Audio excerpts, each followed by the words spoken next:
আসসালামু আলাইকুম। আজকে আমরা সলভ করব ঢাকা বোর্ডে আসা খুব গুরুত্বপূর্ণ একটি এমসিকিউ। নিচের তথ্যের আলোকে 13-14 নং প্রশ্ন উত্তর দাও। দেওয়া আছে পি এর ভ্যালু 3 প্লাস 2√2 হলে পি প্লাস 1/p এর মান কত? এই ক্ষেত্রে খুব গুরুত্বপূর্ণ একটি শর্টকাট, পি এর ভ্যালু যা হবে অর্থাৎ পি এর ভ্যালু 3 প্লাস 2√2 হলে এটিকে আমি 1 নম্বর দিলাম।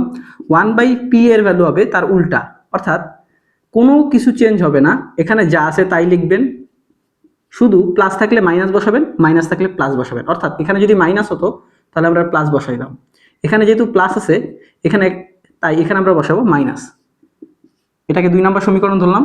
1 ও 2 যদি অ্যাড করি তাহলে পাওয়া যাবে P plus 1/p equal to 3 plus 2√2, যেহেতু আমরা যোগ করবো এখানে যোগ দিলাম 3 minus 2√2, minus 2√2 plus 2√2 cancel out, 3 আর 3 অ্যাড করলে 6।